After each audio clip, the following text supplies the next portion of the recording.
What's up everyone? Welcome back to the channel.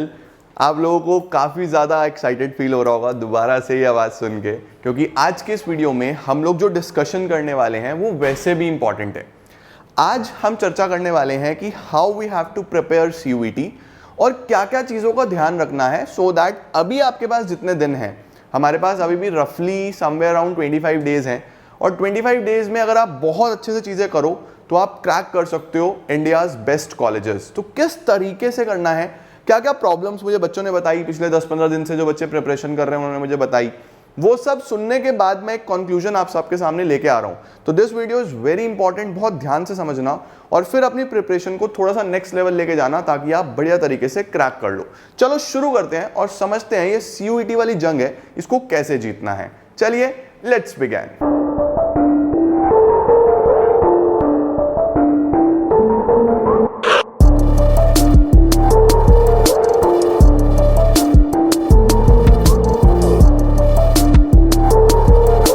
तो शुरू करते हैं और चीज़ों को थोड़ा सा समझने की कोशिश करते हैं कि एक्चुअल में हमारे साथ हो क्या रहा है। देखो, कॉमर्स स्ट्रीम से अगर आप लोग हो तो 31 मार्च को आपके एग्जाम्स खत्म हुए, राइट।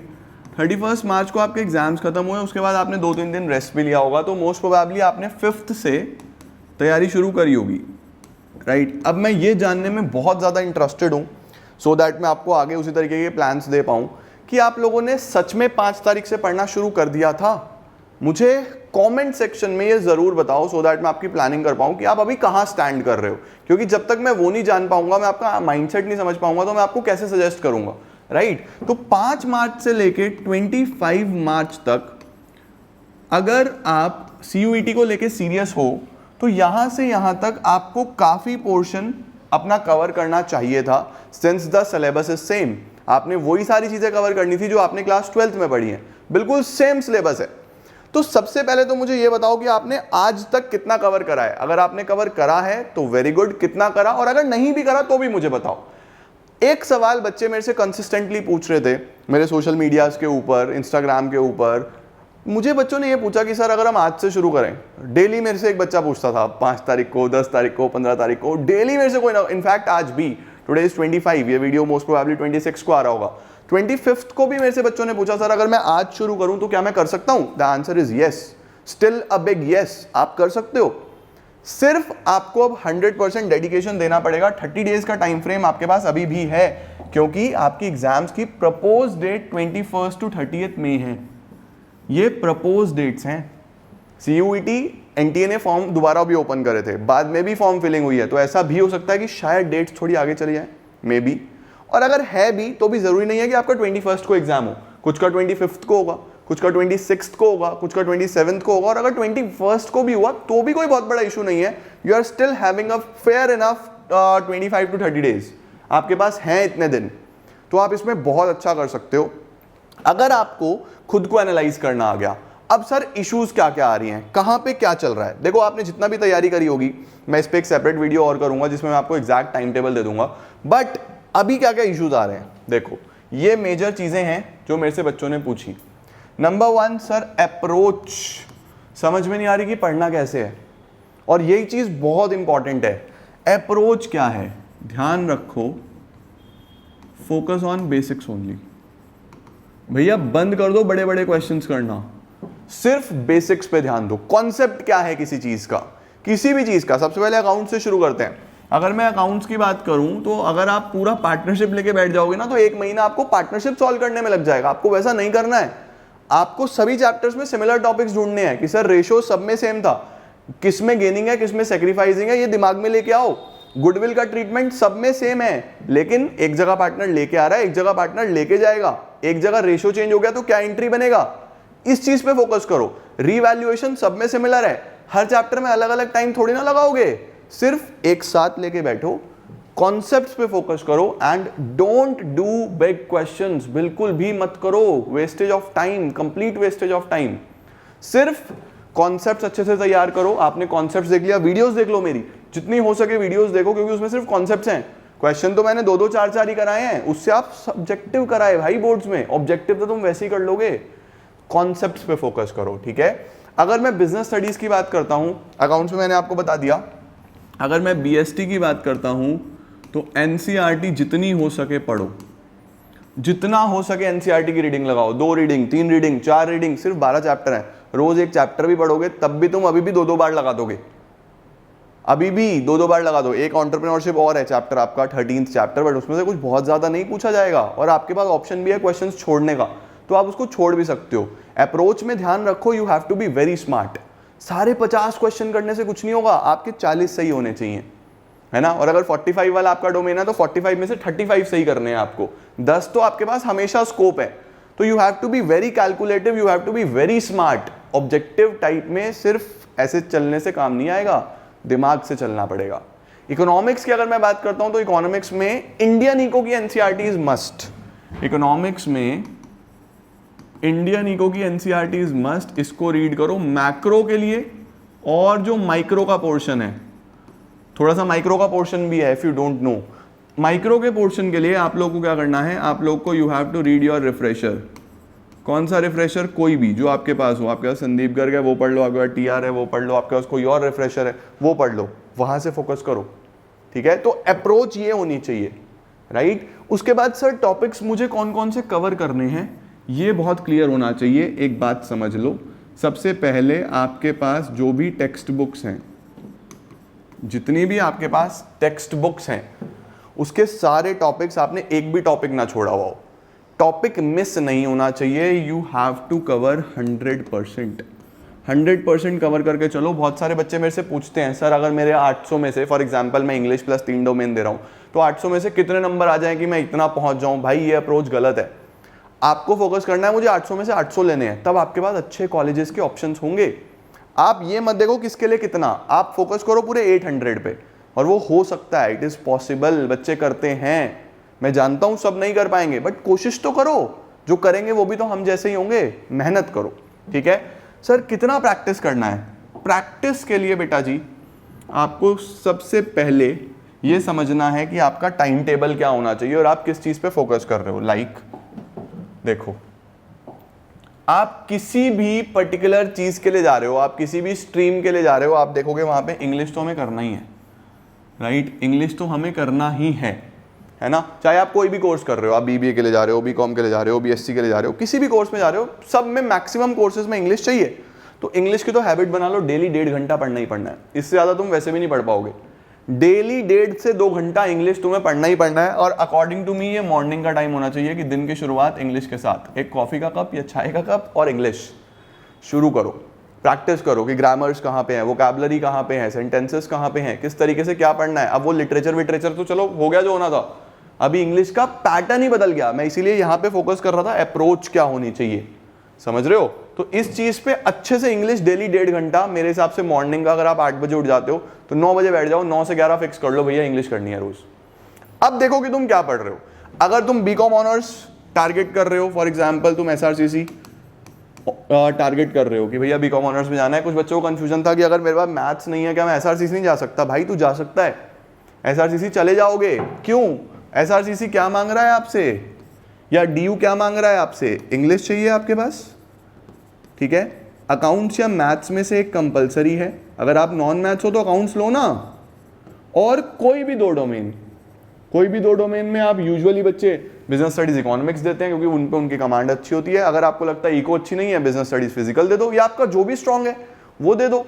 तो नॉन मैथ्स वाले बच्चे भी यहाँ जा सकते हैं। अब अगर तुम यहाँ टारगेट कर रहे हो तो तुम्हारे लिए वेस्ट है, तुम लोग को इसको देखने की भी जरूरत नहीं है। हाँ, अगर तुम अपने ऑप्शंस ओपन रखना चाहते हो, यू वांट कि अगर मेरा यहाँ पे कुछ गड़बड़ हो गई तो जनरल टेस्ट भी मैं दे दूं, मैंने भरा था जनरल टेस्ट, मैं इसकी भी प्रैक्टिस करके आया हूं, मैं दे दूं, तो मेरे हिसाब से 2 घंटे जनरल टेस्ट रोज चाहिए, डेली 2 आवर्स जनरल टेस्ट। और I think afternoon will be a good time. For example आप 9 से 11 ये पढ़ रहे हो तो 11 से 12 का रेस्ट ले लो, उसके बाद आई गेस 12 से 2 आपको करके खत्म कर देना है। इससे पता क्या होगा, ये वाला सेक्शन तुम्हारा 2 बजे तक कवर है, 2 बजे तक तुमने ये कर लिया। उसके बाद अब 2 बजे के बाद तुम्हारे पास पूरा टाइम है इसको देने का, पूरा का पूरा टाइम है तुम्हारे पास इसको देने का।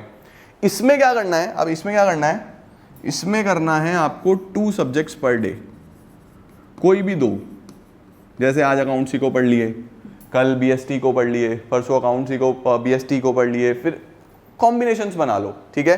कॉम्बिनेशंस बनाने के बाद एक स्ट्रैटेजी होती है जिसमें आपको याद रखना है कि फॉर एग्जांपल आप 3 घंटे दे रहे हो, ठीक है, 3 घंटे दे रहे हो, तो आपका 75% टाइम एक सब्जेक्ट को जाना चाहिए और 25% दूसरे को। मतलब यहां से आपको मेजर पोर्शन एक कवर करना है और दूसरे सब्जेक्ट का माइनर पोर्शन कवर करना है। अगले दिन फिर एक सब्जेक्ट का मेजर, दूसरे का माइनर, तीसरे दिन ये जो माइनर वाला सब्जेक्ट था इसका मेजर। इस तरीके से आपके सारे चैप्टर्स, सारा सिलेबस बहुत अच्छे से कवर होता चला जाएगा, राइट। और ये सब आपको 2 बजे के बाद करना है। और याद रखो आपको डेली एक मॉक तो सॉल्व करना ही करना है।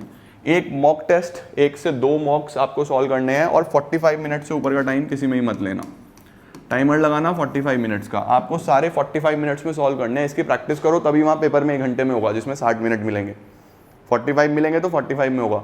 तो आपको मेक श्योर करना है कि आप डेली 1 से 2 मॉक सॉल्व कर रहे हो। ये रात का टारगेट रखो, मेरे हिसाब से ये आपको रखना चाहिए रात को 11 बजे से 11 से 12 इस टाइम में रखो। 12 बजे सो जाओ, सुबह 8 बजे उठो।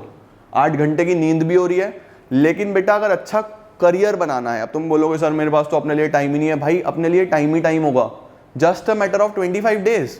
25 दिन अपने करियर को दो ना, लाइफ टाइम का रिग्रेट तो नहीं होगा। नहीं तो बाद में क्या होगा, यार मैं मेहनत नहीं कर पाया। ऐसा नहीं होना चाहिए ना। एफर्ट लगाओ, everything is possible, but effort में कमी ना हो तुम्हारे, ठीक है। परफेक्ट है। तो इस तरीके से अपना टाइम टेबल फ्रेम करो कि कैसे बनाना है मुझे, किस तरीके से करना है। इनके अंदर मेरे हिसाब से 1.5 घंटा सफिशिएंट है।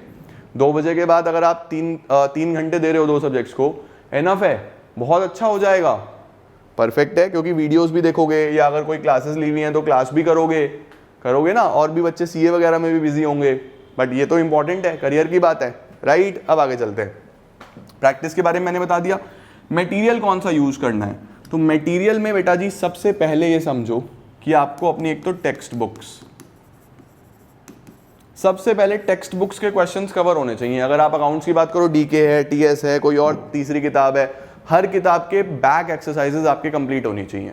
कंप्लीट। सर बड़े क्वेश्चन करने हैं, एक भी नहीं करना, सारे सिर्फ छोटे क्वेश्चंस, ओनली एमसीक्यूज। और मेरी मानो तो ज्यादा एमसीक्यूज डीके में है, टीएस में इतने एमसीक्यूज नहीं है। आई हैव सीन इट, ज्यादा एमसीक्यूज डीके में है।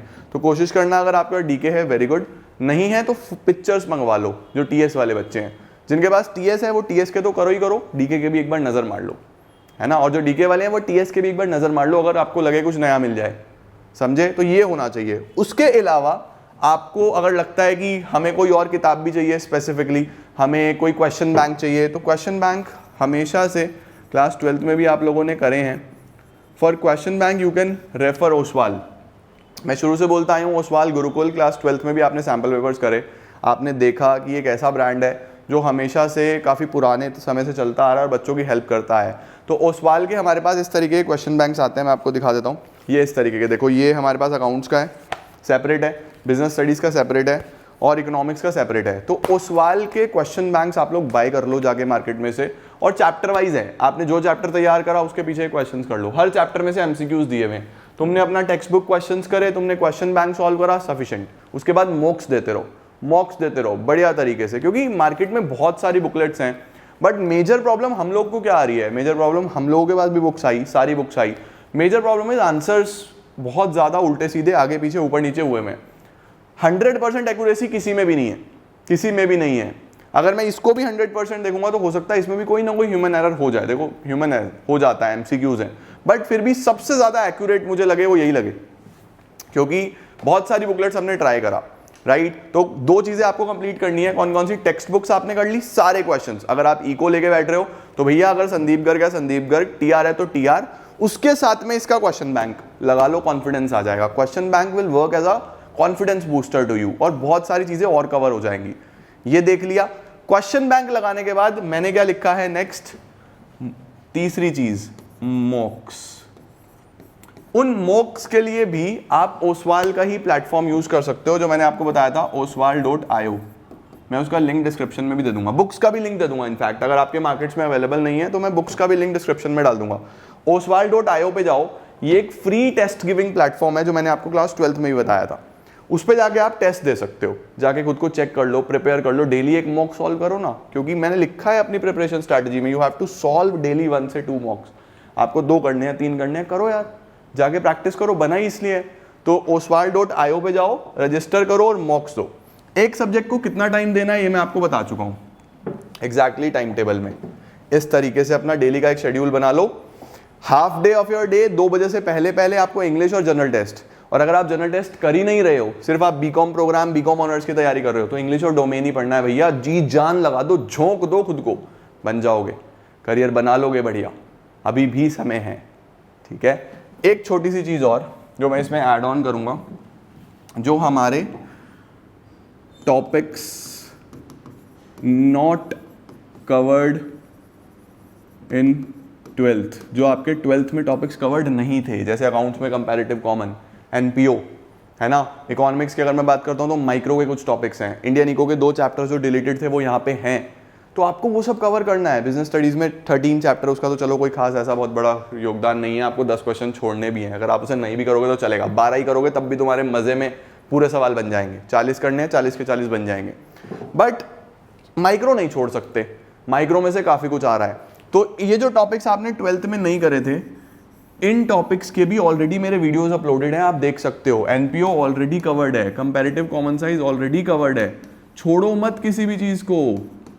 ठीक है, एनपीओ कवर्ड है, कंपैरेटिव कॉमन साइज कवर्ड है, माइक्रो पूरी कवर्ड है, तो बड़े ध्यान से इन टॉपिक्स पे फोकस करना, छोड़ना मत, पहले इनको करना, क्योंकि जो आता है वो तो आता ही है, जो नहीं आता उस पर फोकस करना है। ठीक है, आई थिंक इस वीडियो ने आपको काफ़ी मदद कर दी होगी और जो कन्फ्यूजन हैं क्लियर कर दिए होंगे। अब जाओ, लग जाओ, समय बहुत है, समय अभी भी है, बट खुद को झोंक दो, अगले 25 दिन 30 दिन के लिए कुछ मत करो, सिर्फ और सिर्फ पढ़ाई करो। तुमने ये कर लिया, तुम्हारा करियर बन जाएगा और तुम जीवन भर एक अच्छी जगह जाके बैठोगे। ठीक है, ऑल द वेरी बेस्ट। मैं बहुत जल्दी मिलता हूँ तुम्हारे कमेंट्स पढ़ने के बाद एक और अच्छे टाइम टेबल के साथ, और फिर हम मिल रहे हैं CUET की नेक्स्ट वीडियोस के साथ। Thank you so much everyone.